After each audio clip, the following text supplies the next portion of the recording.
Ya, kita tidak akan pernah lolos hibah mendapatkan pendanaan dari kementerian kalau tidak pernah mencoba menulis dan mengirimkan proposalnya.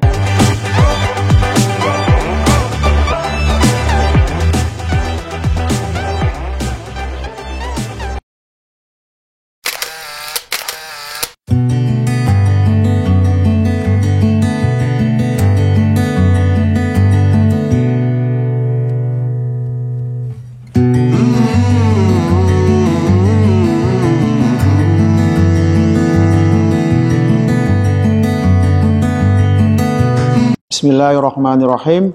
Assalamualaikum warahmatullahi wabarakatuh. Alhamdulillahirabbil alamin. Salam sejahtera untuk kita semua. Bapak Ibu, para peneliti, ya, para dosen di seluruh Indonesia yang pada hari ini mengikuti kegiatan webinar strategi lolos penelitian hibah dikti. Saya ucapkan selamat datang, selamat bergabung di kegiatan ini. Ya, pertama, marilah kita selalu memanjatkan puji syukur kehadirat Allah Subhanahu wa Ta'ala, Tuhan yang Maha Esa, karena limpahan rahmat, taufik serta hidayahnya kita masih diberikan kesempatan, kesehatan dan keselamatan, sehingga masih diberikan waktu untuk bisa mengikuti kegiatan-kegiatan akademik seperti ini, ya, yang mudah-mudahan bisa bermanfaat, baik itu untuk kita pribadi dan juga bagi lembaga kita masing-masing. Yang kedua, saya terima kasih sekali kepada Universitas Yarsi Jakarta, ya, yang telah bekerja sama dengan Unisbank Semarang.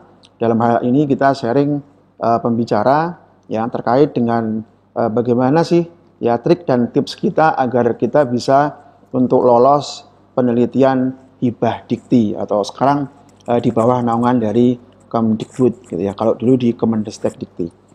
Bapak Ibu yang saya hormati, ya, alhamdulillahirabbil alamin, dari beberapa kegiatan yang diselenggarakan oleh Kemendestek, ya, dan Kemdikbud, saya termasuk yang aktif setiap tahun, ya, mengikuti kegiatan pengiriman atau submit, ya, dari skema yang ditawarkan oleh Kemendikbud saat itu, ya, yaitu beberapa skema penelitian, ya, baik itu skema penelitian dasar, ya, terapan, ya, dan pengembangan yang itu sudah saya coba lalui sejak tahun 2011 saat itu, ya, dan hingga sekarang alhamdulillah saya diberikan kesempatan oleh kementerian untuk setiap tahun menjadi ketua peneliti dan bisa menghasilkan beberapa hasil riset dan berimplikasi pada luaran atau goal, ya, salah satunya adalah publikasi, ya. Jadi peningkatan publikasi seorang dosen saya kira, ya, diharapkan dari beberapa riset yang didanai ini juga menjadi kontribusi, baik itu nanti bermanfaat untuk pribadi, ya, dosen atau peneliti, juga berkontribusi juga untuk lembaga, ya, di kampus kita masing-masing. Nah, di sini saya alhamdulillah sudah mendapatkan beberapa penelitian yang didanai oleh Kemendestek Dikti, ya, hingga tahun ini kalau di total cukup lumayan, Bapak Ibu, sekitar 1 miliar. Tetapi, ya, itu adalah jumlah nominal yang diterima, yang kita terima, dan mudah-mudahan bisa bermanfaat, gitu, khususnya dalam pencapaian hasil, ya, dan juga outcome, ya, dan luaran yang telah dihasilkan dari penelitian. Saya juga termasuk salah satu reviewer penelitian, ya, yang sudah pernah mengikuti kegiatan yang diselenggarakan oleh Kemendestek Dikti tahun 2017 saat itu, ya, dan sudah mendapatkan sertifikasi ISO. Dan kita juga selaku reviewer juga sudah bekerja beberapa kali, ya, dalam mereview beberapa proposal terkait hasil, ya, dan juga capaian-capaian dari para peneliti. Terakhir kemarin kita bekerja sekitar bulan Desember lalu, ya. Jadi beberapa kegiatan yang ini termasuk dalam seminar hasil, ya, dan juga pencapaian-pencapaian dari sebuah kegiatan penelitian itu juga wajib kita monef, ya, kita lakukan monitoring dan evaluasi. Nah, hari ini saya akan mencoba nanti sharing dengan Bu Dr. Fitri Tinjung Sari, ya, dari Yarsi. kebetulan kita sudah bagi tugas untuk saya nanti akan mencoba memaparkan bagaimana sih kunci ya tips dan triknya secara umum, secara general. Nanti Bu Fitri insya Allah beliau akan menjelaskan ya bagaimana lebih detail ya teknis untuk penulisan maupun strategi bagaimana untuk bisa ya lolos ya. Kebetulan juga Bu Fitri ini salah satu peneliti dan juga reviewer nasional juga yang kalau di total nominalnya mungkin lebih banyak beliau karena tiap tahun beliau dapat 1/4 M gitu ya. Jadi cukup lumayan untuk ini ya menambah perbendaharaan untuk pendapatan dari sebuah lembaga, tapi untuk penelitian gitu ya. Nah, di hari ini saya akan mencoba untuk memberikan tips dan trik ya. Kira-kira pengalamannya bagaimana sih Pak selama 10 tahun terakhir bisa lolos untuk mendapatkan pendanaan riset dari kementerian ya. Mudah-mudahan nanti sharing saya hari ini yang kayaknya ada cukup waktu hanya sekitar setengah jam ya. Mudah-mudahan nanti bisa bermanfaat untuk Bapak Ibu semua. Ya, yang pertama kalau saya boleh mencoba memberikan informasi ya, yaitu kita harus mencoba untuk mengawali itu dengan menyusun proposal dengan benar ya. Dan tentunya kita menggunakan web Simlitapmas. Ini adalah sistem informasi penelitian dan pengabdian masyarakat yang dimiliki oleh sekarang Kemdikbud ya. Kalau dulu Kemenristek-Dikti, sekarang adalah Kemdikbud, tetapi di bawah direktorat kalau tidak salah sekarang di Ristek-Brin ya. Riset Teknologi Badan Riset Inovasi Nasional. Nah, kita sebagai dosen tentunya pasti sudah memiliki ya akun masing-masing yang kita bisa peroleh dari LPPM kita atau Lembaga Penelitian dan Pengabdian Masyarakat kita yang ada di kampus masing-masing ya. Biasanya username-nya adalah menggunakan NIDN, nomor induk dosen negara ya. Dan wajib untuk masuk ke web Simlitapmas ini. Meskipun ini menggunakan nama yang lama, sekarang sama ya. Sekarang menggunakan simlitapmas.ristek-dikti bisa, nanti directly ke simlitapmas.ristek-brin juga bisa. Tinggal di googling saja kalau yang mungkin belum pernah mencoba masuk ya. Dan nanti kita akan masuk ke dalamnya di sana dan kita tinggal mengikuti ya, membaca informasi dan juga nanti mengisi ya, melihat eligibilitas kita seperti apa dan kesempatan kita untuk meraih hibah di penelitian itu bagaimana. Artinya memang tidak semua dosen, tidak semua peneliti, tidak semua researcher itu bisa masuk ke skema-skema yang ada yang ditawarkan oleh kementerian. Karena perlu dipahami ada 3 skema ya yang itu wajib kita ketahui dan dari kementerian sudah memberikan constraint aturan rule ya yang itu memang tidak bisa langsung kita overlap naik ke atas gitu ya. Tetapi kita harus bisa mencoba menempatkan diri bagaimana kalau kita masih dosen pemula, dosen masih barusan masuk jadi dosen, dia punya NIDN, itu bisa memulai melangkahkan kaki untuk mengikuti kegiatan penelitian yang bersifat dasar, ya nanti naik lagi ke pengembangan atau ke terapan. Nah, kalau boleh saya coba sampaikan di sini. Ya, jadi kalau kita mencoba masuk ke web Simlitapmas, ya, jadi kira-kira tampilannya adalah seperti ini. Ini ada 2 ya. Kalau kita buka di Simlitapmas dulu ada yang namanya login 1 dan sekarang login generasi kedua atau NG, yang NG seperti ini. Nah, ini umumnya kita pakai menggunakan NIDN yang kita miliki dan password. Ini nanti bisa kita minta di LPPM kita masing-masing. Jadi kalau kita sudah berusaha untuk masuk seperti ini, ya kita coba. Nah, mungkin bagi Bapak Ibu yang sudah familiar, saya kira tidak masalah nih. Tapi kalau yang mungkin baru pertama kali untuk menggunakan ini, mudah-mudahan ini bisa bermanfaat. Jadi kalau kita sudah masuk ke Simlitapmas seperti ini, kita akan melihat Bapak Ibu beberapa data ya yang terkait dengan informasi atau portofolio kita nih atau CV kita. Jadi Bapak Ibu yang sudah pernah, kita coba refresh lagi nih. Jadi ini ada data-data. Kalau Bapak Ibu adalah hanya pengusul dosen, di sini hanya muncul 1 akun ya. Tetapi kalau Bapak Ibu nanti sebagai reviewer maka akan muncul seperti itu. Maaf, nampaknya ada kendala ini ya. Oke, langsung saja saya mungkin masuk ke materi saja ya, karena waktunya juga cukup pendek. Ya, yang berikutnya bagaimana tipsnya ya. Yang kedua adalah melengkapi biodata dan portofolio di website Simlitapmas tadi, yang tadi saya buka tadi ya. Nah, Bapak Ibu wajib memiliki yang namanya ID Sinta. Sinta itu sebuah lembaga pengindekan yang didirikan oleh Kemenristek saat itu ya, dan saya juga salah satu termasuk tim pionir dalam hal ini ya, verifikator ya wilayah. Kebetulan saya menjabat sebagai terakhir tahun 2018 sebagai Korwil Jawa Tengah ya, yang di situ memverifikasi data seluruh dosen. Sinta adalah Science and Technology Index ya. Nah, itu Bapak Ibu harus punya ID Sinta. Syaratnya mudah, hanya memiliki tulisan yang sudah terindeks di Google Scholar. Itu sudah cukup ya. Dan nanti tinggal menambahkan secara otomatis juga bisa semua data-data publikasi kita, baik itu buku, baik itu karya ilmiah gitu ya, itu masuk ke Sinta secara otomatis dan sudah ditangani juga oleh tim Sinta dari Kemendikbud sekarang. Nah, beberapa hal yang terkait dengan kelengkapan yang ada di portofolio kita di web Simlitapmas, Bapak Ibu juga harus perhatikan juga ada data-data yang bersifat otomatis ya Bapak Ibu.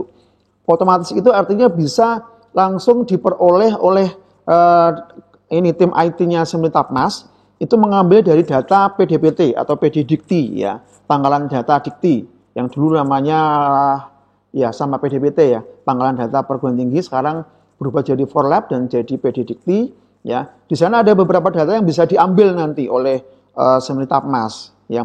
Namun juga ada beberapa data yang memang sampai hari ini belum tersinkronisasi ya. Kalau data penelitian yang masuk dalam hibah pasti akan masuk. Pengabdian juga masuk langsung di Simlitapmas. Termasuk buku-buku ya, itu pun juga masuk di Simlitapmas juga. Nah, termasuk publikasi kita di yang terindeks nih, terutama di Scopus, Web WOS atau Web of Science atau Thomson Reuters, dan juga beberapa yang sudah masuk di Sinta, Science and Technology Index, itu baik Sinta 1 sampai Sinta 6 itu juga akan masuk di sana. Nah, hal itu nanti adalah sebagai ini ya, penentu dari eligibilitas seorang dosen atau seorang calon peneliti yang nanti akan didanai ketika kita mengajukan proposal di Simlitapmasnya atau di kementerian atau di Kemendikbud sekarang. Nah, beberapa hal tadi ya tentunya harus kita coba seksamai, kita coba pelajari dan kita coba untuk melihat di panduan atau di pedomannya. Jadi ketika kita membaca di pedoman Simlitapmas ya, itu kita harus melihat secara detail. Nah, Bapak Ibu juga perlu ketahui juga, yang terakhir itu kita masih pakai pedoman Simlitapmas edisi 12 kalau tidak salah, yang revisi terakhir itu bulan Februari tahun 2019. Nah, itu nanti mohon bisa diseksamai, bisa dibaca. Jadi gampang kok kalau kita mau mengajukan penelitian ya.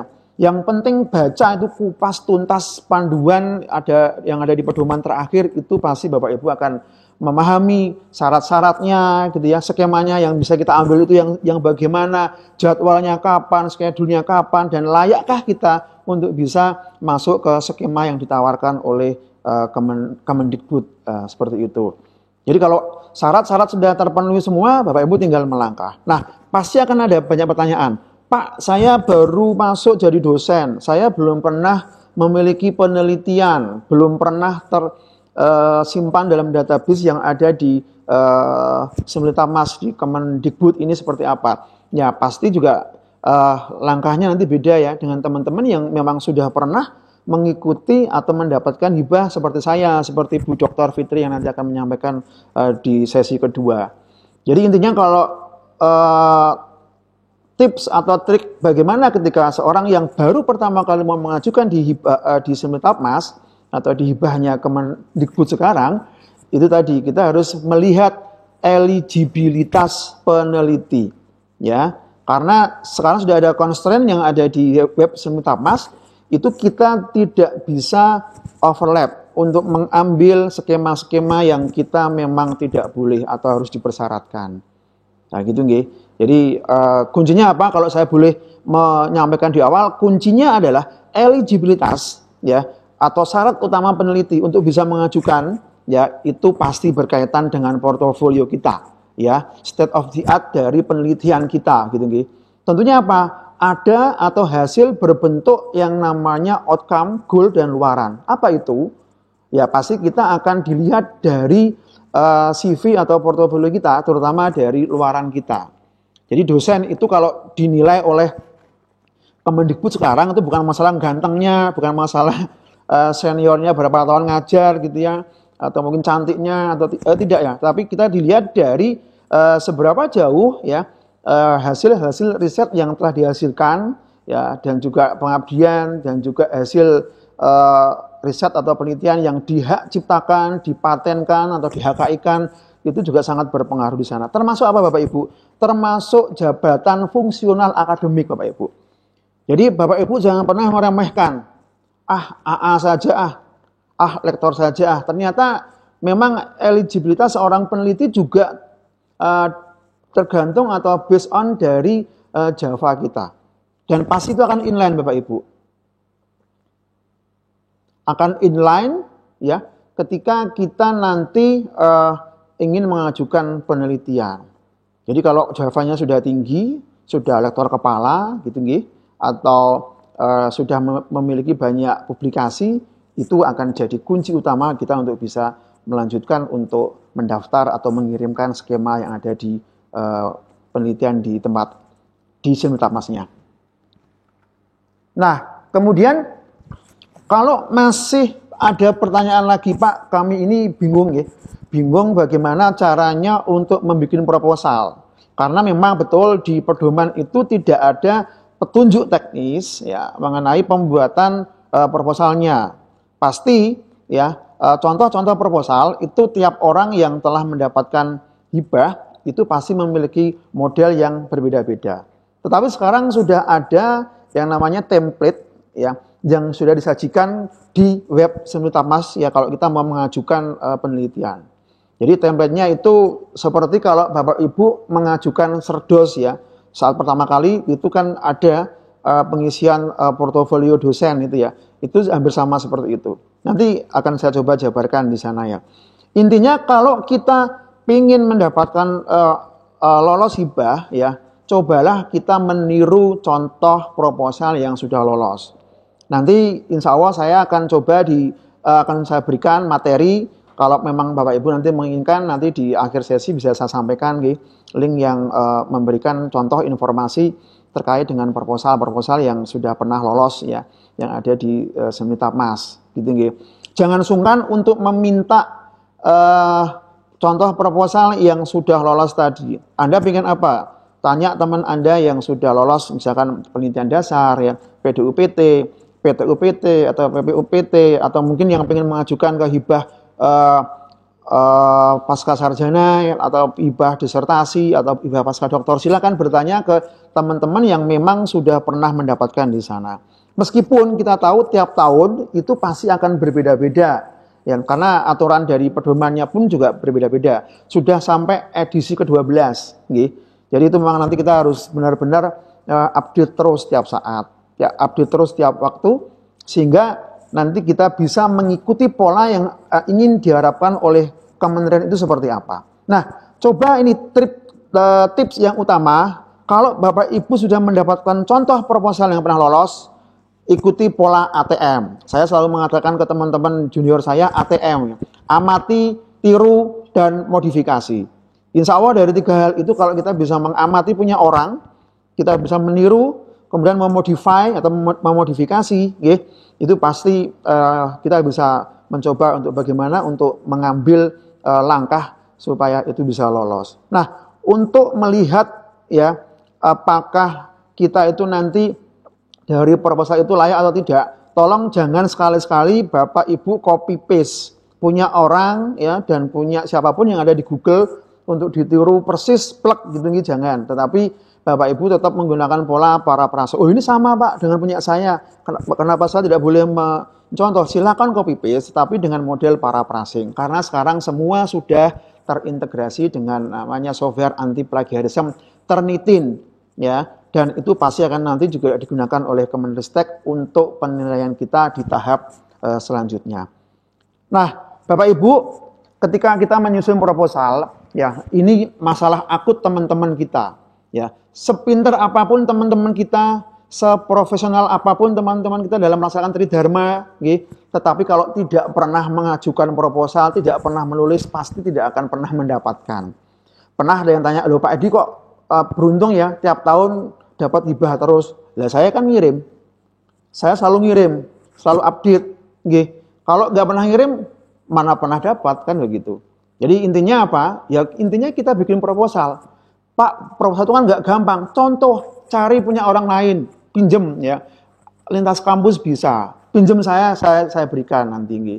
Jadi dan sekarang ada batasan kok, tidak harus proposal itu sampai 100 halaman itu tidak. Cukup 20 halaman. Karena tahu enggak, reviewer itu juga manusia. Kalau suruh baca semua, dalam bahasa Jawanya bengep Bapak Ibu. Jadi sekarang sudah ada clue-cluenya, ada tips-tipsnya agar reviewer juga bisa menilai.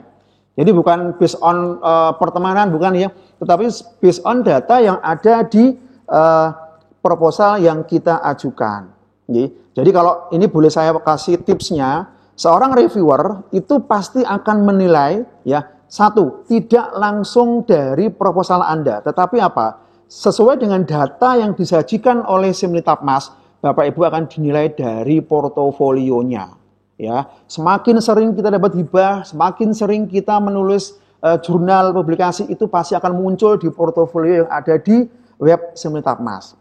Jadi itu memudahkan juga para reviewer untuk apa? Untuk membaca bahwasanya ini siapa sih orang ini mengajukan levelnya kok segini banyaknya uangnya gitu ya. Tetapi penelitian baru 1 kali saja, penelitian internal, ya, dasarnya dari kinerja LPPM misalkan.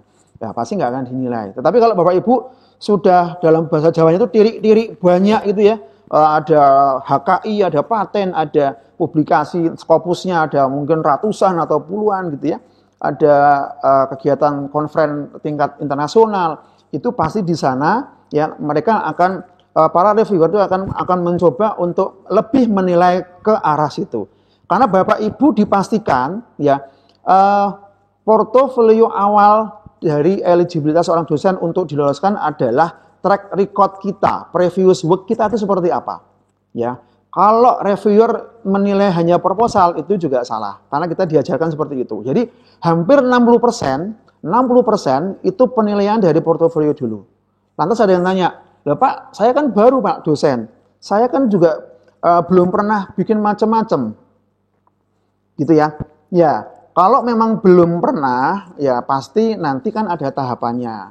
Nah, tahapan-tahapan itu pasti juga akan melihat dari skema atau kriteria yang kita ajukan. Gitu. Jadi tidak serta-merta dosen baru tidak bakal lolos, tidak. Karena juga ada skema dosen pemula, ada skema kerjasama dengan perguruan tinggi lain atau PKPT gitu ya. Atau skema-skema yang memang itu dimudahkan untuk para dosen pemula yang sama sekali atau belum pernah atau bahkan 1-2 kali baru mencoba untuk mengirimkan proposalnya.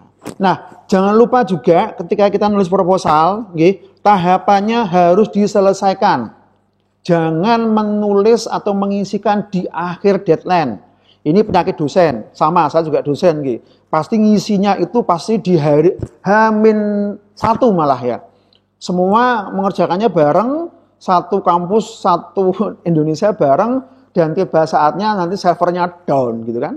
Nanti ada perpanjangan. Nah itu penyakit sama, saya pun juga sama. Jadi penyakit-penyakit seperti itu yang nanti mohon kita coba hindari. Jadi kalau kita bisa mau mengajukan lebih cepat, kita siapkan sejak awal, ya pasti nanti akan lebih memudahkan kita ya supaya menyelesaikan tahapan penulisan maupun pengiriman yang ada di Simlitapmas. Karena apa Bapak Ibu? Pengisiannya cukup repot, cukup ribet ya, karena based on IT semua sekarang. Kebetulan saya orang IT, jadi saya cukup memahami bagaimana kegiatan itu diselesaikan oleh kementerian, sehingga juga memudahkan Meskipun banyak orang bilang ini meribetkan, tapi saya pikir enggak, karena memudahkan baik nanti proses review sampai penilaian sampai pengumuman semuanya sudah terdokumentasi dengan jelas. Gitu nggih. Dan Bapak Ibu, kalau ada yang nanya, Pak, jadwalnya kapan nih Pak tahun 2020? Sabar nggih.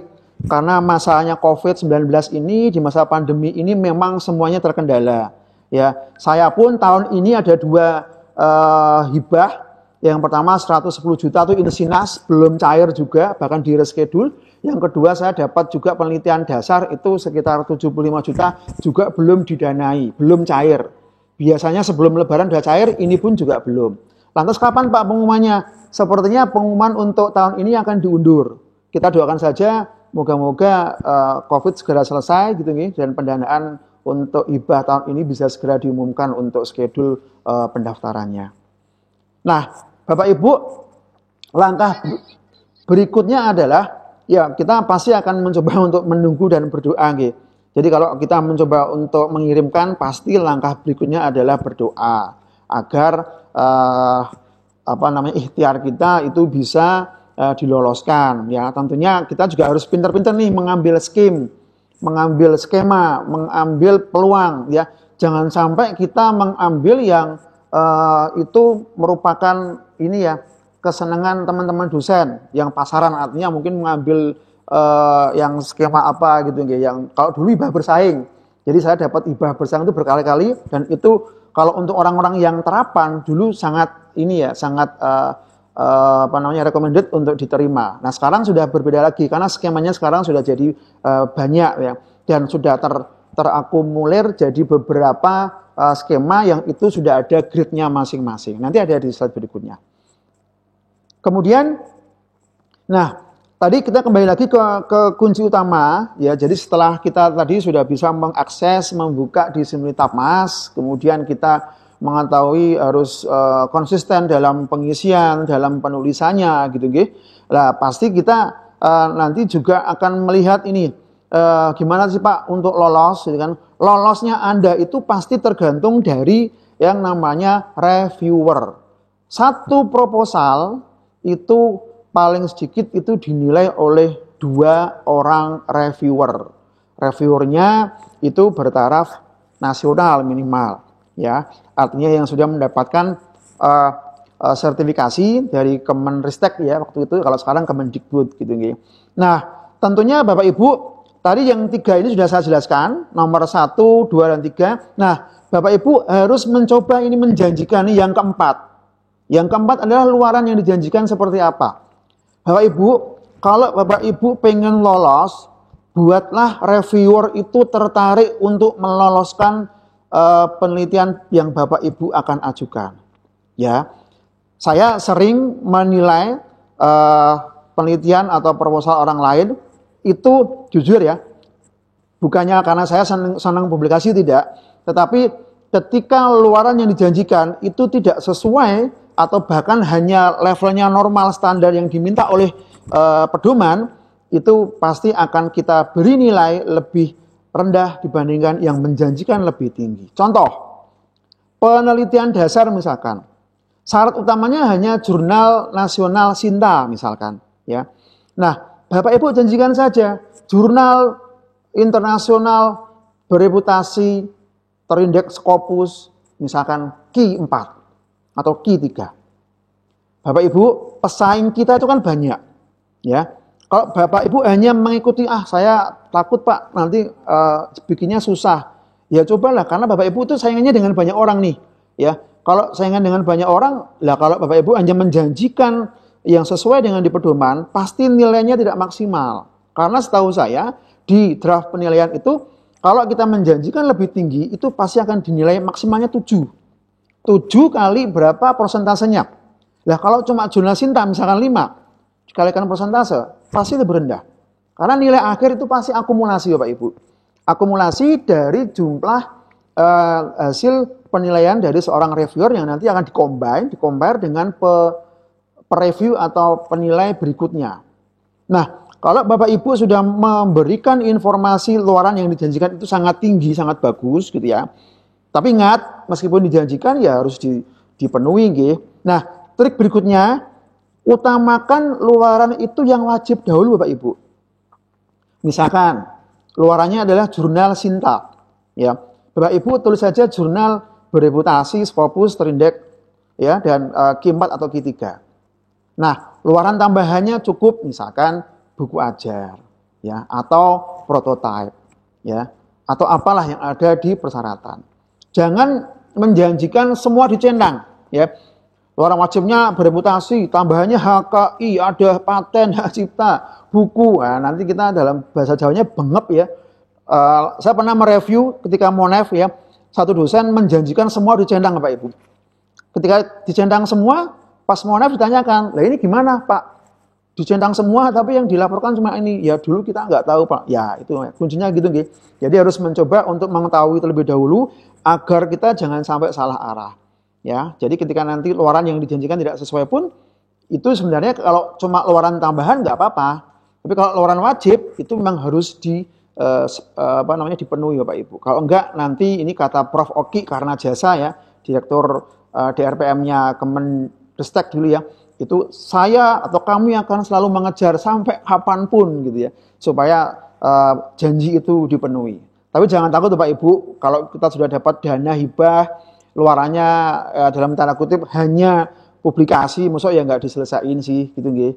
Kita sudah dapat duitnya, kita dapat manfaatnya ya, kita berkontribusi untuk lembaga, untuk negara, tapi maksud ya juga nggak diselesain ya.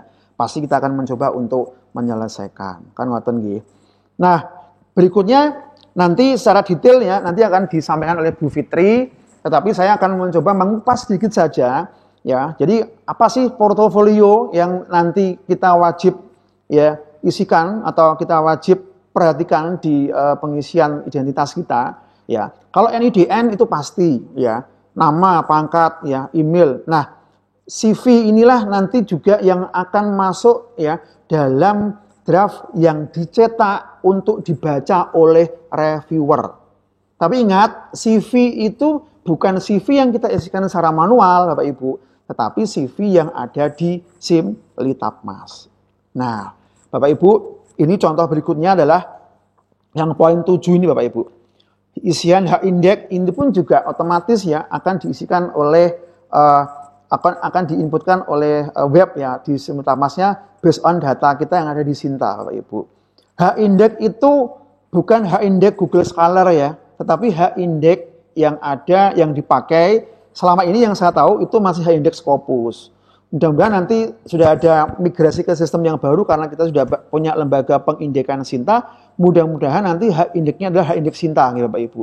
Nah ini yang belum saya ketahui karena kita belum ada penyamaan persepsi lagi dari reviewer yang biasanya diadakan oleh Kemendestek Dikti waktu itu.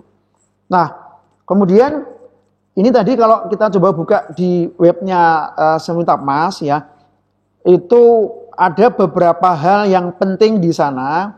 Ini otomatis di sini itu akan terupdate secara otomatis Bapak Ibu. Jadi yang utama yang akan nanti dinilai oleh reviewer itu adalah ID Sintanya, ya, penelitiannya bagaimana, artikel jurnalnya bagaimana, HKI-nya bagaimana, proceedingnya bagaimana, itu semua sudah ada di sini. Dan itu nanti sudah masuk di breakdown menjadi sebuah draft PDF yang bisa di-download oleh reviewer dan Bapak Ibu sebagai peneliti juga. Gitu nggih. Jadi kita nggak perlu repot-repot nanti untuk mengisikan manual, tapi data kita dari mana? Ya data kita itu diperoleh satu ya, itu dari laporan kinerja lembaga penelitian dan pengabdian masyarakat di masing-masing kampus Bapak Ibu. Jadi ini kebetulan tanggal 17 Agustus nanti, itu sebagaimana lazimnya, Kemendikbud akan mengumumkan nih peringkat perguruan tinggi. Contoh di kami ini tahun kemarin kita peringkat 97 ya dari berapa ribu perguruan tinggi di Indonesia gitu ya. Nah, itu datanya dari mana Pak? Data pemeringkatan itu salah satu, salah dua, salah tiganya. Itu juga dari kinerja lembaga penelitian dan pengabdian masyarakat di tempat kita. Seberapa banyak yang lolos hibah? Seberapa banyak outcome, luaran publikasinya, seberapa banyak inovasi dari kampus masing-masing, seberapa banyak ya sitasi publikasi dari dosennya, seberapa banyak hal-hal yang terkait dengan akademis termasuk ya nanti berapa jumlah yang mendapatkan Java LK ya guru besar ya dan prodi-prodi yang A itu berapa, yang B berapa, semua terakumulasi dalam pemeringkatan perguruan tinggi. Nah, Bapak Ibu yang hari ini ikut acara ini itu sudah salah satu poin tadi terpenuhi. Apa? Berkontribusi untuk memberikan penilaian yang lebih bagi lembaga kita masing-masing supaya terimprove gitu ya, supaya naik dan bisa bersaing dengan perguruan tinggi lainnya. Nah, mudah-mudahan peran serta kita sebagai dosen ya salah satunya adalah dengan mengikuti kegiatan penelitian, pengabdian gitu ya, itu jadi nanti lebih bermanfaat dan lebih berkah bagi kampus kita masing-masing. Karena bagi sebuah perguruan tinggi itu yang dinilai nanti salah satu ya dan salah banyaknya adalah dari ini Bapak Ibu. Jadi memang sekarang ada pemeringkatan perguruan tinggi based on data dari Sinta ya. Jadi di pemeringkatan Ristekdikti atau Kemendikbud itu yang dipakai adalah itu. Ada juga pemeringkatan perguruan tinggi berdasarkan data perguruan tingginya ya, ada Webometrik, POICU gitu ya dan lain sebagainya. Tetapi kita fokusnya kalau kita dosen ya monggo kita nanti sepakat untuk berkontribusi untuk lembaga dan juga untuk diri kita masing-masing dan juga untuk negara itu di penelitian yang nanti bisa kita moga-moga bisa lolos di penelitian berikutnya. Ya, harapannya seperti itu Bapak Ibu. Nah, berikutnya adalah ini Bapak Ibu, bahkan data penelitian kita yang sudah masuk di hibah itu juga akan ditampilkan termasuk juga pelaporan tadi Bapak Ibu. Setahu saya ada pelaporan kinerja dari lembaga penelitian masing-masing itu juga terlapor di sana. Seperti ini nanti juga ada penelitian-penelitian yang itu sudah dimunculkan dari laporan dari LPM atau LPPM masing-masing. Itu akan muncul di sana di situ, nggih. Jadi itu sudah jadi otomatis sebagai portofolio kita dan itu nanti juga masuk dalam tadi PDF yang bisa dibaca oleh reviewer ketika melakukan assessment atau penilaian. Termasuk pengabdian, nggih, artikel jurnal, HKI dan lain sebagainya. Nah, kemudian kita akan mencoba ini sedikit mengenai bagaimana sih eligibilitas pengusul penelitian ya yang dilakukan oleh dosen ya terhadap aturan main yang sudah ada di pedoman seperti apa. Ini contoh saya mencontohkan untuk dosen pemula dulu nggih, karena mungkin banyak teman-teman yang ikut hari ini adalah yang baru pertama kali mengikuti atau belum pernah mendapatkan hibah, dosen muda gitu nggih, silakan nggih. Lah, tetapi bagi dosen yang baru pertama kali mengikuti kegiatan hibah, itu jangan takut kalau Anda belum pernah punya jabatan atau jabatan fungsional, itu jangan takut untuk tidak bisa mendaftar. Silakan mendaftar, tetapi dosen pemula. Masalahnya bukan gitu Pak, kampus kami sudah masuk ke klaster, ada binaan, madya, utama, mandiri. Kami masuk di utama Pak, tidak ada PDP lagi, betul ya. Jadi memang perguruan tinggi itu sekarang diklasterisasi menjadi 4 kategori Bapak Ibu. Klaster yang paling kalau saya bilang sering mengatakan kasta gitu. Kasta kalau di Bali itu kayak ada kasta apa gitu, Sudra, Waisya gitu ya, sampai kasta Brahmana gitu. Kira-kira seperti itu ya gambarannya. Kalau di klasterisasi di lembaga penelitian dan pengabdian masyarakat juga sama. Kita ada perguruan tinggi dengan klaster binaan. Klaster binaan itu artinya memang dianggap perguruan tinggi yang belum settle di dalam pengelolaan manajemen di risetnya atau di pengabdiannya. Itu yang perlu dibina oleh Kemendikbud atau Kemendikbud waktu itu supaya didanai lebih, khususnya mengakomodir dosen-dosen pemula yang pengen mengajukan hibah. Level kedua itu adalah klaster madya. Di kami dulu kita pernah binaan, pernah madya, sekarang kami di klaster utama. Nanti berikutnya kita mencoba untuk ke mandiri.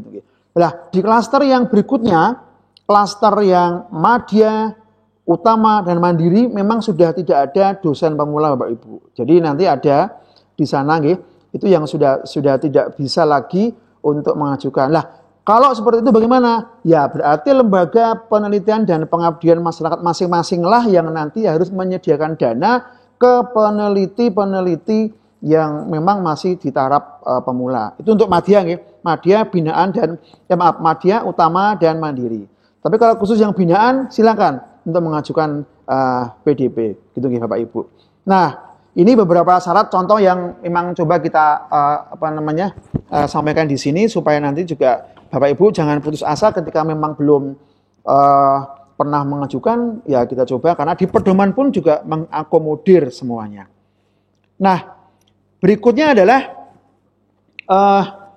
contoh yang kedua itu adalah eligibilitas dari pengusul penelitian dasar ini misalkan gitu. Jadi ini cukup diperhatikan juga karena nanti ada syarat-syarat yang khusus. Ini misalkan harus S2 LK ya atau harus S3 dengan Javanya AA gitu gitu. Harus memiliki rekam jejak publikasi. Nah, ini Bapak Ibu, ini arti pentingnya penulisan publikasi. Banyak dosen yang memang belum merasa itu penting, tetapi kalau kita sekarang berbicara mengenai pengajuan penelitian hibah gitu ya, pasti akan berbicara ke masalah ini, termasuk ke support ke atau berkontribusi untuk akreditasi dan juga pemeringatan, termasuk Java Bapak Ibu semuanya.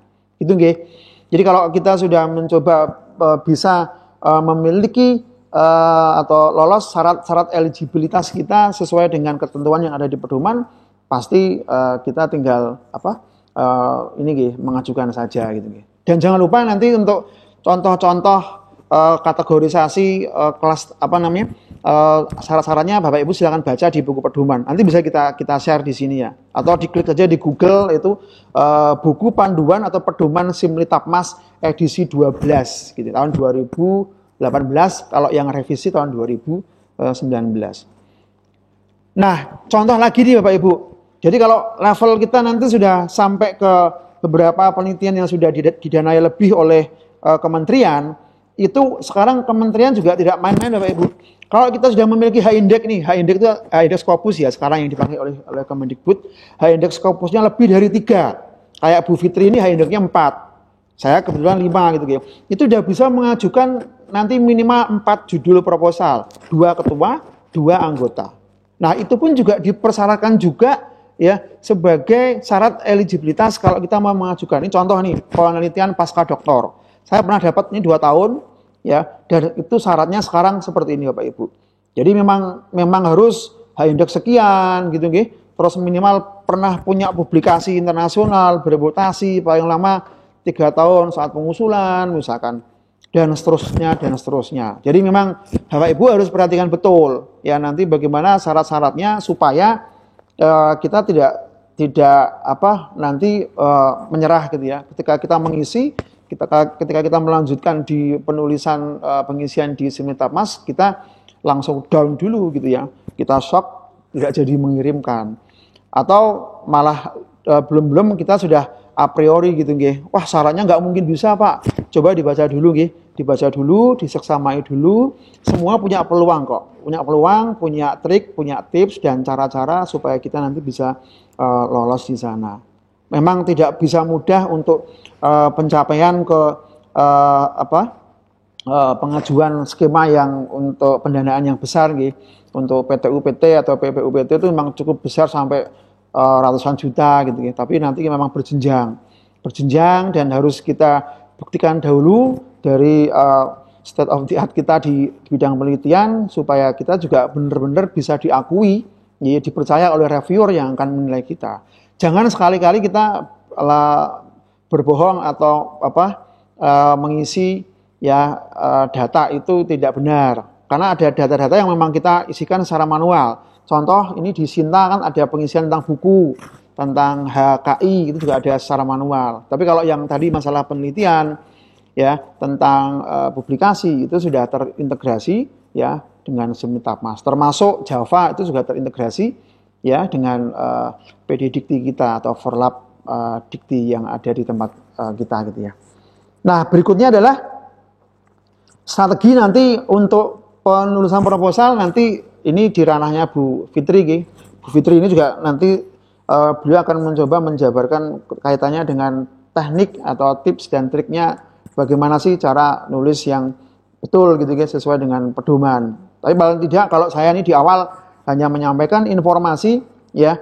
Yang penting kita gunakan tadi panduan hibah yang paling terakhir. Karena belum ada yang terbaru, maka silakan nanti gunakan panduan hibah yang ini, edisi 12, ini revisinya revisi 2019. Jadi itu kalau tidak salah sekitar bulan Januari atau Februari itu dikeluarkan lagi. Tidak jauh beda sih, tapi nanti silakan dicari di Google juga ada. Kalau perlu nanti saya berikan linknya. Gitu, gitu. Itu yang berikutnya tadi gitu, ketentuan yang ada di proposal itu wajib Bapak Ibu penuhi. Ya, sekarang ada aturan misalkan ya abstrak berapa ratus kata, bab 1 berapa ratus kata ya di background risetnya atau di latar belakangnya ada gitu. Nanti di metode itu berapa ribu kata gitu ya, termasuk gambar, termasuk tabel gitu ya. Termasuk nanti pembahasannya bagaimana ya, sampai ke daftar pustaka atau referensi itu paling hanya 20 halaman Bapak Ibu. Kalau dulu memang sampai ratusan halaman. Ternyata para reviewer juga pintar ya, ngapain sih baca panjang-panjang kalau intinya hanya di abstrak, intinya hanya di intisari. Nah, makanya gini, kunci satu lagi, reviewer itu akan menilai dari apanya dulu? Dari abstrak atau intisarinya. Intisari itu harus minimal memuat 3 hal Bapak Ibu. Ya, itu adalah background riset kita itu mau seperti apa. Latar belakangnya itu bagaimana? Bapak Ibu jelaskan secara detail gitu nggih.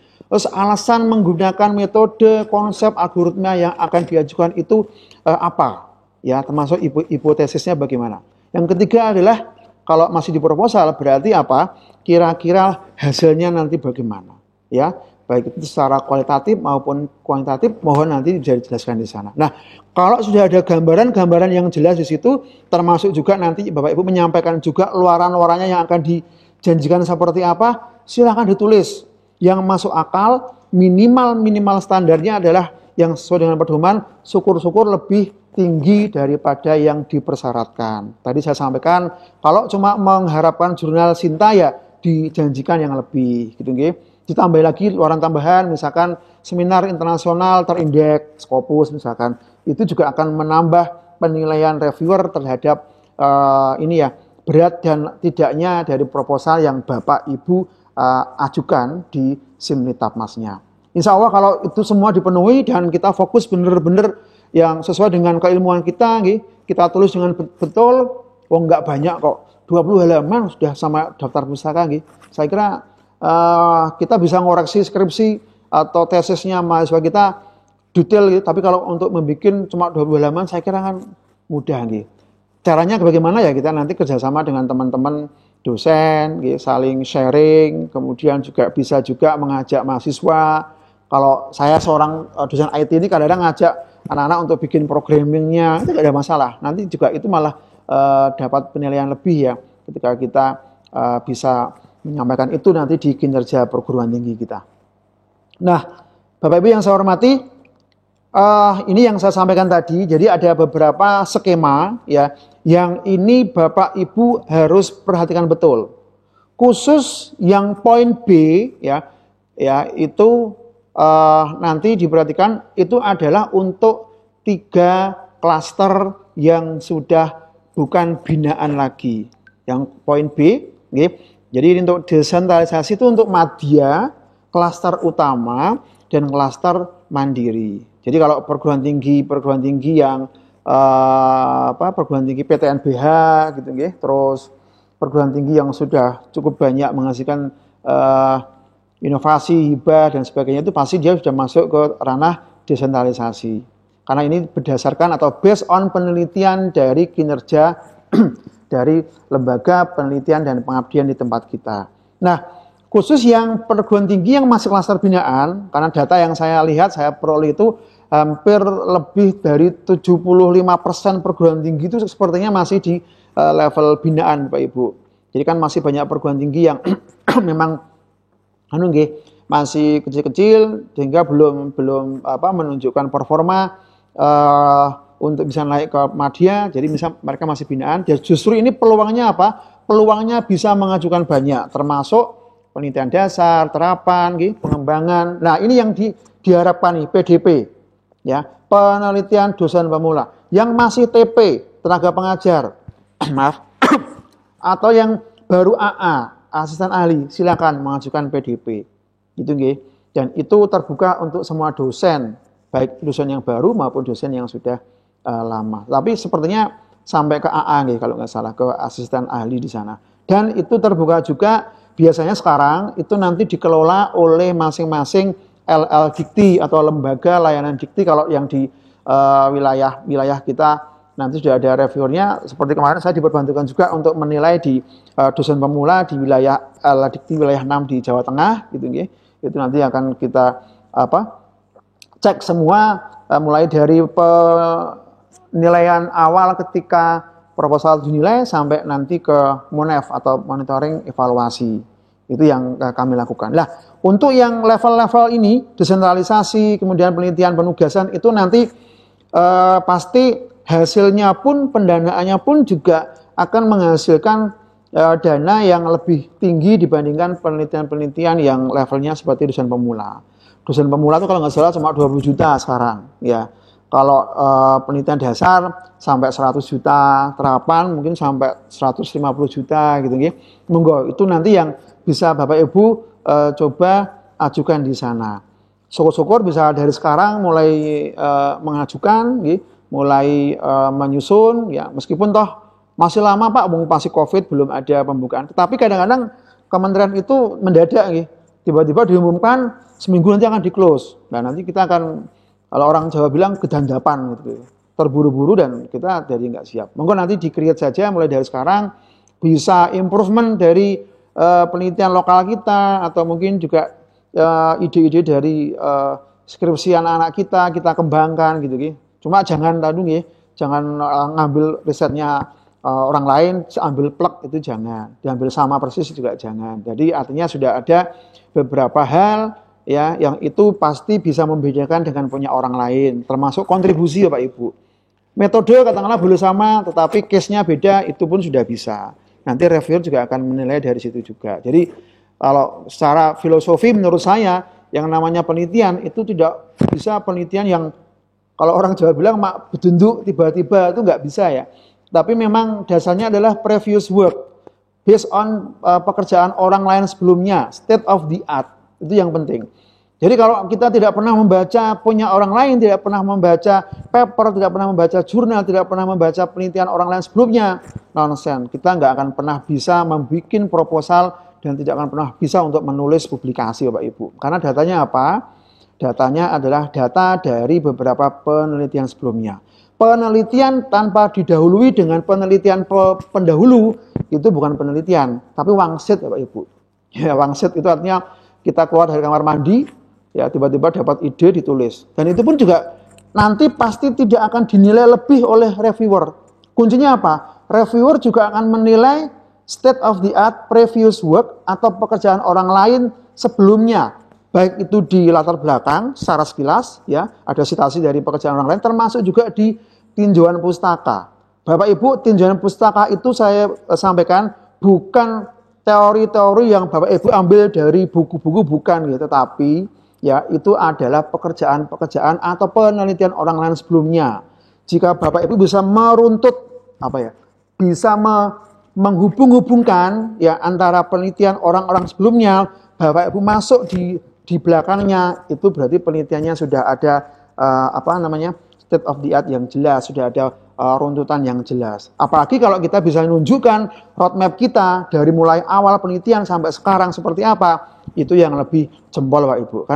Karena kalau kita menilai penelitian itu juga dasarnya adalah penelitian sebelumnya yang dilakukan oleh dosen itu. Tidak harus yang didanai oleh di IBAH Dikti, tetapi pekerjaan penelitian yang dilakukan di kampus masing-masing pun itu silakan ditulis, dilaporkan. Itu juga jadi bahan pertimbangan oleh reviewer kita. Ini apakah saya masih ada waktu moderator? Kalau masih ada saya teruskan. Ya. Kemudian yang berikutnya Bapak Ibu, ini terakhir ya, saya sampaikan tentang indikatornya. Jadi indikator kinerja penelitian itu tadi yang saya sampaikan ya, itu pasti akan merujuk pada hasil-hasil yang dikerjakan atau hasil-hasil yang dijanjikan dan dipenuhi oleh seorang peneliti atau dosen. Nah ini contoh yang adalah form template review penilaian dari seorang reviewer. Bapak Ibu, ya, nanti ini juga akan dinilai sesuai dengan apa yang dijanjikan oleh Bapak Ibu semua. Jadi isilah yang paling tinggi Bapak Ibu. Contoh misalkan artikel ilmiah, tulis saja ini di internasional. Jangan dijanjikan yang paling rendah. Kan sesuai dengan target hanya rendah boleh Pak, boleh, tapi nanti Anda tidak akan dinilai maksimal oleh reviewer gitu ya. Nah, ini juga beberapa luaran yang harus Anda isikan, termasuk ada visiting lecturer, ada HKI ya, kekayaan intelektual, ada buku, book chapter, ya, ada jumlah dananya nanti berapa, ya, partisipasi dosen itu seperti apa, ya, dan beberapa hal yang memang ini ada di luaran di pedoman kita, Bapak Ibu. Nah, untuk berikutnya ini tadi sudah, ya, nanti tinggal baca aja di pedoman, ya. Ini juga, ini contoh nih, ringkasan itu paling hanya 500 kata. Nanti kita bisa lihat, cek di template-nya sudah muncul nanti berapa kata akan terlihat di sana. Latar belakang juga cuma 500 kata, ya. Tinjauan pustaka 1000 kata plus gambar dan seterusnya. Jadi Bapak Ibu tinggal nulis saja, kalau saya bilang 3 hari selesai sih, kalau sudah punya ide ya, dan sudah pernah baca peta jalan punya orang lain, itu saya kira bisa kok. Biasanya tuh para dosen tuh pinter gitu. Bikin proposal itu H-1, H-2 itu jadi kok semalam. Jadi dan itu bisa. Sehingga kadang-kadang nulisnya daftar pustaka copy paste gitu ya. Dan ini yang penting Bapak Ibu, jangan pernah nulis jangan pernah nulis daftar pustaka ya di bab terakhir yang tidak pernah disitasi atau dijadikan referensi di tulisan Bapak Ibu yang ada di proposal. Ya. Jadi jangan ditulis kalau tidak masuk dalam bab 1, bab 2-nya di proposal. Itu pasti Bapak Ibu akan ketahuan ini nyontoh punya siapa ini. Ini copy paste gitu ya. Karena yang benar ya daftar pustaka itu ya semua yang disitasi atau di-cite di naskah proposal kita, gitu nggih. Jadi kalau tidak ada ya jangan ditulis. Jadi kayak skripsi, kadang-kadang anak-anak kita nggih nulis skripsi, daftar pustaka itu banyak sekali. Ada www, URL-nya ditulis semua, buku, padahal nggak dibaca, nggak dipakai. Jangan. Jadi di daftar pustaka yang ditulis ya, yang ada yang disitasi, yang digunakan referensi di penulisan proposal kita. Nanti akan ketahuan, kalau kita buka, loh, daftar pustakanya kok sampai 50, kontennya cuma hanya 20 halaman. Nah ini ada apa nih? Pasti review akan ngecek nih, akan ngecek di Google gitu ya, kita cek, wah lah ini sama dengan ini. Nah, itu akan jadi penilaian yang kurang baik. Ngoten nggih. Termasuk metode ya, dan tadi saya ulang, luaran dan target capaian. Janjikanlah yang lebih tinggi daripada yang diharapkan di pedoman. Itu kuncinya Bapak Ibu. Nggih. Terus yang berikutnya lagi RAB, Bapak Ibu, RAB itu sekarang sudah Bapak Ibu tidak perlu repot-repot ngarang. Ngarang itu artinya Bapak Ibu tidak ada dasarnya. Sekarang sudah ada PMK. PMK itu nanti sudah ada kok di Simultamas, itu ada formnya, kita tinggal isikan. Jadi anggaran-anggaran itu sudah muncul, penulisannya tinggal kita masukkan saja. Angka-angka sudah ada di sana, nanti kita tinggal masukkan saja. Termasuk jadwal nggih. Jadwalnya sampai paling 8 bulan gitu Bapak Ibu. Penelitian itu didikti antara bulan April sampai nanti Desember itu baru selesai.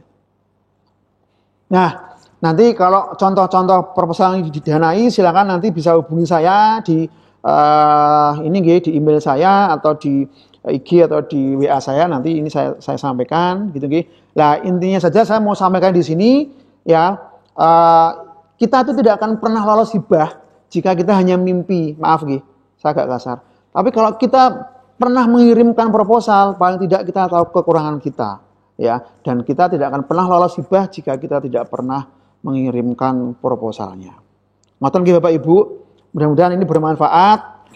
Nanti monggo secara teknis, nanti kalau ada yang ditanyakan setelah acara dengan sesi 2 dengan Bu Fitri, nanti kita tanya jawab sampai jam 3. Mudah-mudahan pembukaan hibah yang tahun ini segera dibuka. Mudah-mudahan kita berdoa bersama COVID-19 ini bisa segera rampung, amin. Dan mudah-mudahan pendanaan dari Kemendikbud pun juga bisa segera diagendakan dan teman-teman ya untuk meningkatkan performa lembaga, berkontribusi untuk akreditasi prodi dan perguruan tingginya, dan juga untuk pemeringkatan perguruan tinggi masing-masing itu bisa tersupport ya dari penelitian-penelitian teman-teman dosen yang didapatkan atau diajukan dari hibah penelitian di Simnitapmas ini.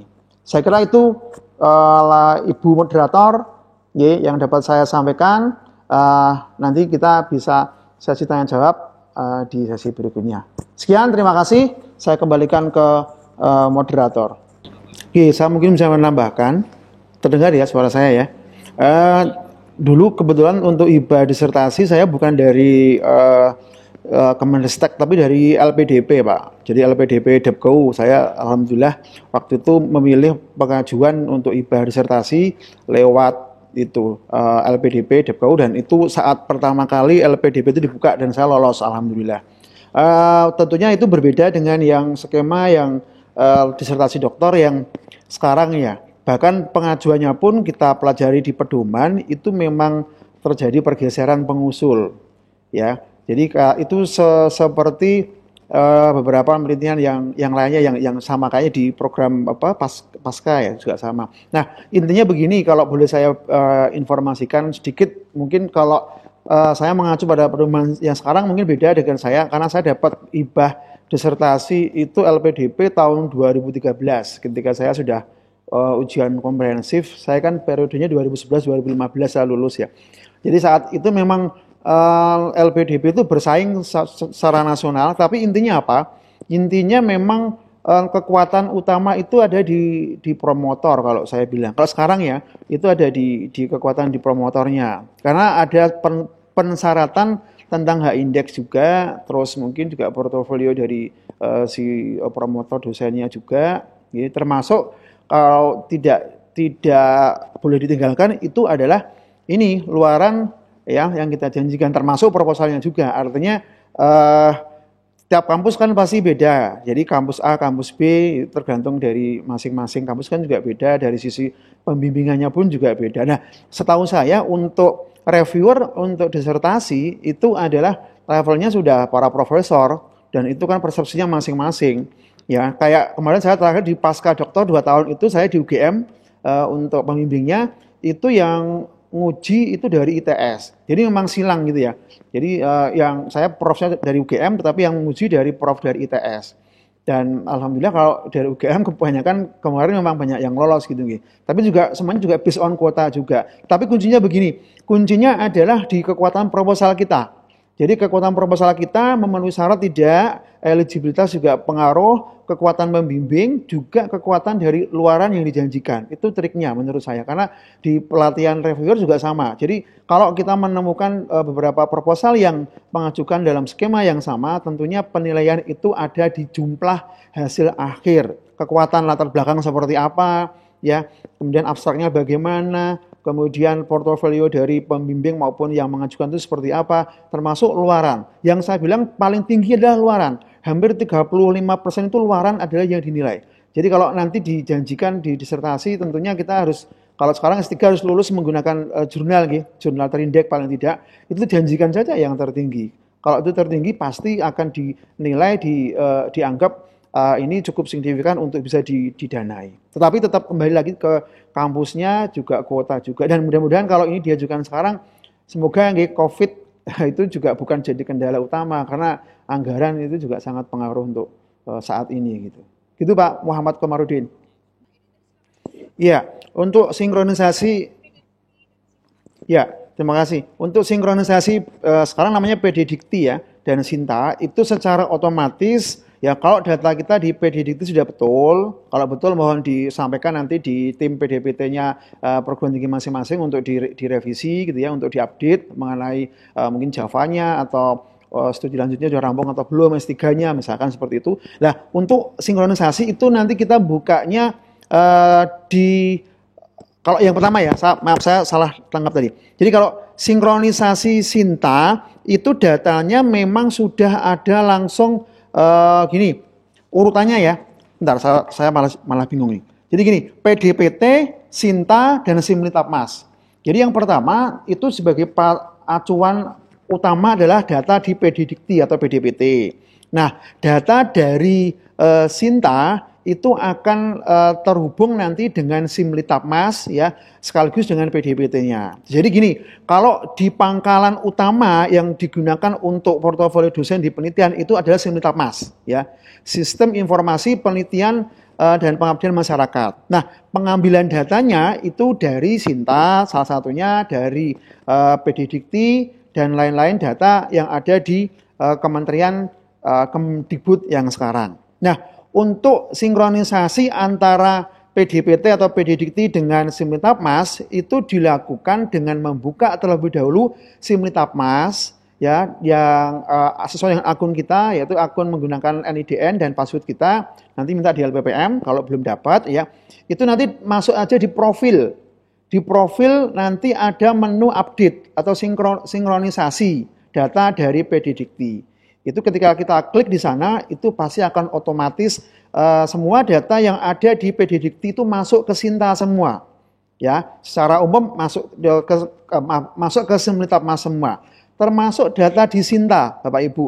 Jadi data Sinta pun juga akan masuk ke dalam Simlitapmas, Sistem Informasi Penelitian dan Pengabdian Masyarakat. Nah, yang perlu kita pahami itu adalah bagaimana caranya yang perlu kita update secara manual, yaitu pertama adalah PD Dikti. Itu kekuasaannya lembaga. Ada tim PDPT dari lembaga masing-masing.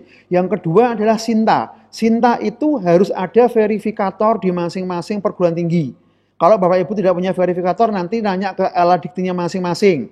Karena sekarang PTN, PTS semuanya di bawah LA Dikti untuk verifikasi akun Sintanya. Ketika akun Sintanya yang notabene merupakan isian dari data-data kita, termasuk data-data yang juga diambil dari PD Dikti dan juga data mengenai publikasi, HKI, buku semua ada, itu nanti secara otomatis kalau sudah Sintanya sudah oke, ya nanti akan kita sinkronisasi masuk juga ke ranahnya Simlitapmas. Jadi kuncinya adalah kalau khusus di Simlitapmas itu kuncinya kita harus pertama kali tadi update dulu di PD Diktinya dan juga di Sintanya. Sintanya yang megang adalah verifikator perguruan tinggi dan juga verifikator dari LA Dikti. Kalau untuk PDPT adalah atau PD Dikti adalah kewenangan dari masing-masing perguruan tinggi yang pasti ada dari kampus Bapak Ibu, tim yang megang, yang mengelola di sana. Jika dua itu sudah oke, PD Dikti oke, Sinta oke, maka nanti di Simlitapmas itu tinggal mengambil datanya dengan mengupdate di profil ada namanya sinkronisasi. Semua data akan masuk ke sana, Sintanya masuk, PD Diktinya juga masuk. Gitu ya Pak? Dapat dipahami? Saya nggak hafal semua ya. Saya nggak hafal semua nih. Gini, setahu saya untuk H-Index tidak ada untuk ketentuan yang wajib, tapi tadi yang beberapa sih ada ya, kayak penelitian pasca doktor itu promotor atau pembimbingnya harus H-Index minimal 3, itu ada. Nah, kunci H-Index itu hanya di kemudahan kita untuk mengajukan lebih dari 2 proposal Bapak Ibu.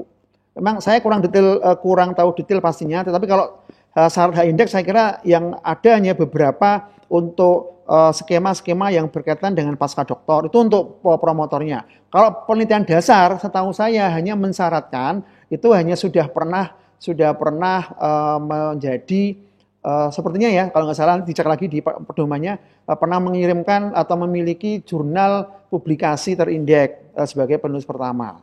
Kayaknya seperti itu. Dan Javanya harus S2 lektor, kalau enggak S3 AA.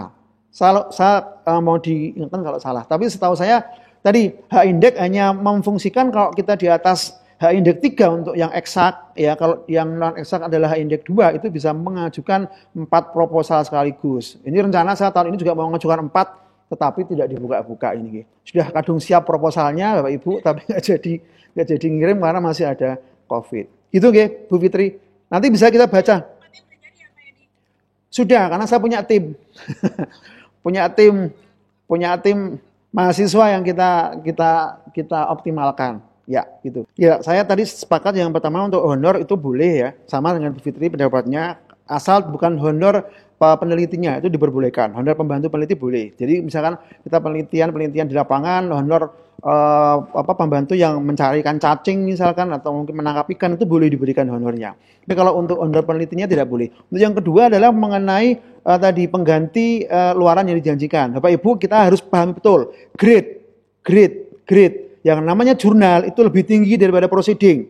Perlu diingat, grade-nya jurnal lebih tinggi daripada proceeding. Jadi sebaik apapun kategori atau kualitas dari paper kita di proceeding, ya terutama proceeding yang apalagi yang nasional ya, yang internasional juga perlu dipertanyakan juga karena tingkat peer review-nya itu lebih rendah daripada jurnal. Ini secara normal ya. Itu harusnya jangan digantikan. Jadi kalau misalkan kita menjanjikan jurnal, misal balik ya, kita menjanjikan jurnal nasional Sinta misalkan, itu jangan digantikan dengan prosedur apapun, ya jurnal saja. Syukur-syukur naik ke jurnal internasional atau jurnal bereputasi, Scopus dan sebagainya. Tapi kalau switch ke proceeding atau ke luaran dari seminar internasional atau seminar nasional, itu malah Ibu dikejar lagi untuk memenuhi di sana. Karena memang gradingnya memang sepertinya agak berbeda. Itu kalau kita mau ngecek juga kita ada di penilaian di KUM, kredit untuk mutasi di tim PAK Java itu kan juga ada bedanya ya. Ya meskipun kita tahu kalau proceeding seminar internasional terindeks itu sekarang sudah sama dengan Scopus 30 itu bisa. Tetapi kalau untuk syarat-syarat kelengkapan tertentu saya kira monggo nanti di luaran untuk di wajib maupun tambahan yang ada di penelitian di Sinutamas itu harus sesuai Bu. Tapi dinaikkan. Kalau menjanjikan di luaran wajibnya adalah jurnal nasional Sinta gitu ya, harus diikuti itu, dipenuhi atau naik ke jurnal internasional itu malah boleh. Ya, tapi kalau sudah menjanjikan jurnal kok switch ke proceeding atau seminar internasional, itu janganlah, nanti akan jadi masalah. Itu terutama reviewer yang memang punya pemahaman seperti saya pasti akan disikat itu Ibu nanti akan ditagih terus ke sana. Karena kami sudah pernah mengadakan penyamaan persepsi. Sepertinya memang grade-nya antara jurnal memang dengan proceeding itu memang berbeda. Kecuali Ibu menjanjikan seminar nasional tapi digantikan dengan seminar internasional itu malah bagus. Tapi kalau jurnal ya harus jurnal. Itu yang wajib ya, yang luaran wajib ya. Kalau luaran tambahan saya kira tidak dikerjakan pun tidak apa-apa. Tidak akan dikejar. Itu. Tetapi kan secara etika kita kalau sudah menjanjikan ya harus ikuti atau dipenuhi. Gitu Bu Fitri nggih. Langsung ya. Pedomannya ada dulu menggunakan Peraturan Menteri Keuangan PMK 106 tahun 2016 kalau nggak salah. Sekarang sudah diupdate lagi yang terbaru. Saya nggak hafal PMK nomor berapa, tapi ada. Jadi ada SBU atau SBK-nya di sana. Itu nanti mulai dari kategorisasi pendanaan jumlah pagunya yang harus diajukan itu berapa sampai ke detail mengenai rincian masing-masing penggunaan dana itu seperti apa itu ada semua. Jadi jangan khawatir. Tetapi memang nanti di sistem secara langsung itu sudah muncul Pak Ibu. Sekarang di sistem kalau kita mengajukan proposal itu sudah enak kita. Tinggal mengisikan di form itu sudah langsung nanti menghitung mengkalkulasi. Kalau dulu kan tidak, kita pakai Excel manual. Sekarang tinggal kita bikin dulu panduannya di Excel, kita ketikkan. Nanti tinggal kita masukkan sesuai dengan sudah ada pilihan kok. Ada mungkin bahan habis pakai, ada untuk penunjang lainnya itu sudah ada semua. Bapak Ibu nggak akan pernah paham kalau nggak pernah mencoba. Nah, monggo nanti kita coba bareng-bareng nggih. Kalau kita coba pasti insya Allah kita akan paham semua.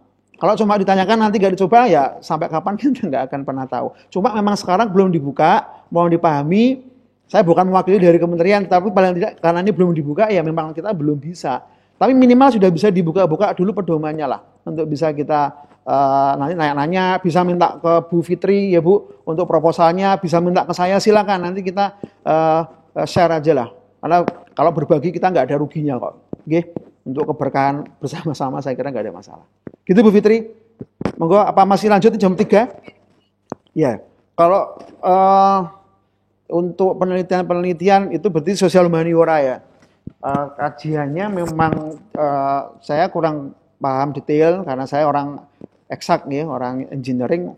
Tapi setahu saya untuk bisa goal ke sana tadi seperti yang disampaikan Bu Fitri di awal tadi memang isu-isu terkait yang sekarang sedang tune in gitu ya, seperti COVID, seperti ini ya, hal-hal yang sekarang terjadi itu memang jadi ini keinginan pemerintah untuk bisa membantu dalam pemecahan masalah di era sekarang ini. Tapi kalau tadi berkaitan dengan kebijakan-kebijakan ya Bu ya, itu artinya tetap masih diperbolehkan juga karena itu kan kompetensi kita di masing-masing ilmu kan beda-beda.